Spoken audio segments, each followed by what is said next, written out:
I really gotta hold on. The registration verification email from WazirX. Click on it to verify your registration. Log into your newly created WazirX account. The next step is to complete the KYC. Start by adding your bank account details. This is where you will also receive money when you decide to sell your Bitcoin. You need to add your bank account, UPI, and if you like, you can also add Paytm account details. The bank account should belong to the same person/organization operating this WazirX account. You may only add one bank account. Click on Next. In the next step, you need to update your documents for the KYC. Here are the documents that are required. Copy of PAN card, your photo, address proof, Aadhaar card showing address or driving license or passport page showing address, passport page/Aadhaar card showing photo. In my case, I used my passport plus my PAN card to verify my account. This KYC verification for reducing the role of government. The one thing that's missing, but that will soon be developed, is a reliable e-cash, a method whereby on the internet you can transfer funds from A to B without A knowing B or B knowing A.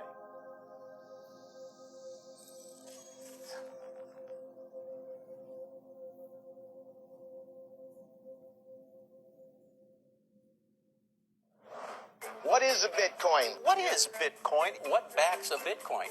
You put some of your money, real money, online, and it turns into Bitcoin. I don't even know why we call them coins, except that they call it coins in the name. I think Bitcoin has turned into a massive multiplayer online game where speculators are trying to out-speculate each other. Is it a means of exchange or an asset class? I see you taking my real dollars, and then you give me virtual money in return. Thanksgiving dinner, my grandmother asked me, what the heck is this Bitcoin stuff anyway, right? And I said to her, do you remember when Visa cards first came out? You were used to paying with cash or with a check, and then a Visa came out. It was this weird payment system that you didn't understand. And she said, yeah, I remember that. I said, well, Bitcoin is just the next evolution of another payment system. Bitcoin. By now, you've probably heard of it. The wild fluctuations in its price has gained the attention of the mainstream financial media. But Bitcoin is much more than just your average investment. Beneath all the hype and hysteria lies what could be the most important technology of our lifetimes. So what exactly is it? To fully appreciate the characteristics that make Bitcoin a potentially world-changing technology, we first need to understand what money is. Currency started developing 6,000 to 9,000 years ago, some sort of medium of exchange. People used something of value. Societies around the world, though, started to select gold and silver as their primary currency about 3,000 years ago. And then about 680 BC, they became money when they were minted into coins of equal weights. Governments started creating representative currencies where you deposit your gold and silver, or they have gold and silver in the treasury and they come out with notes that are basically a claim check on the gold. So they're supposed to be as good as gold because you can always convert them into gold. Throughout history, precious metals were chosen as money, not through government decree, but because of their unique features. Gold is rare, easily recognizable, portable, durable, and divisible. Above all, because gold is difficult to find and labor-intensive to mine, refine, and mint, it has always been perceived as a store of value.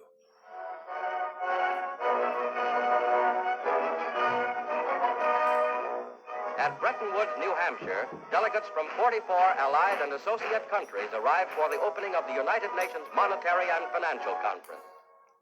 In modern history, as World War II was coming to an end, in 1944, the Allied nations met at the small town of Bretton Woods, New Hampshire. Here, they drafted a new financial system, which would stabilize the world's financial system once the war ended. With the United States poised to enter a golden age of prosperity, the U.S. dollar was chosen to be the world's reserve currency. The Bretton Woods system was created after the Second World War at the Bretton Woods Conference in New Hampshire. And rather than using gold as the means of exchange between countries, as was the case under the old gold standard, the dollar was going to be used. The dollar was chosen because back then it was as good as gold.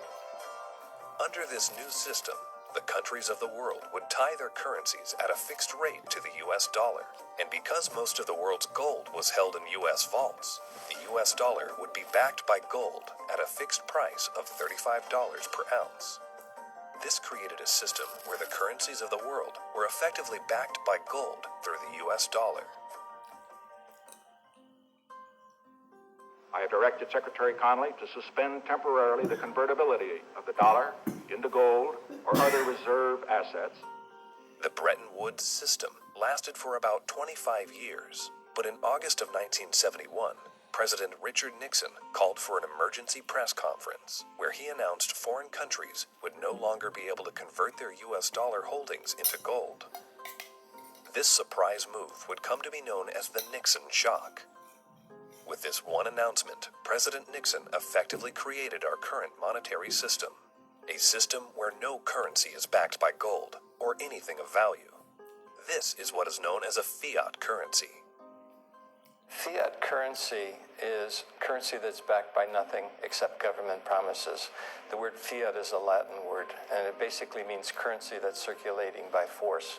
If people have confidence in that currency, and if there's enough government force, that will enable the currency to circulate for a period of time until people lose confidence in the currency.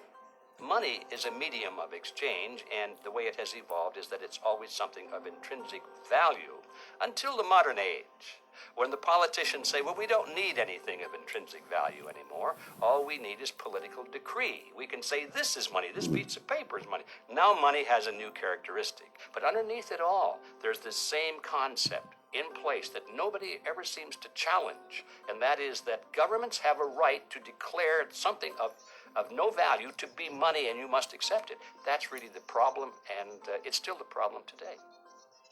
Without anything tangible backing the currencies we use today, governments around the world have been able to issue unlimited amounts of new currency without restraint. And with the advent of the digital age, currencies around the world are now digits in a global banking database. So what is Bitcoin? Well, simply put, it's a digital currency, much like the electronic currency we use today. But it's also the payment network which facilitates the transfer of this new digital currency from one person to another. Bitcoin's a new internet protocol that enables the transmission of value over a communications channel. You can think of it like being able to send a gold coin as easily as you send an email. You can send any amount of money to anyone in the world, anytime, can't be seized, can't be confiscated, can't be frozen. Very useful technology. So Bitcoin is a digital currency, and it is a payment system. So it's a payment system in the same way that bank networks are, or PayPal. Those are all payment systems. But it's also a currency. So PayPal and banks use the dollar as their currency. The Bitcoin payment system uses Bitcoins as its currency. So they both have the same name. What is your opinion of disruptive digital currencies such as Bitcoin? If you're looking for the idea that a currency doesn't really have to be something physical, it can be something that's virtual, that's the system we already have. And if you want it to be, I want a way to make payments electronically, that's, credit cards. I mean, so exactly what it is that this thing is supposed to be doing that we don't already mostly do. Bitcoin is different from other fiat currencies in a couple ways, but not the way people think. So most people think it's different because it is a digital currency, but fiat currencies are also digital, right? So the dollar is a digital currency, the euro is a digital currency. They're all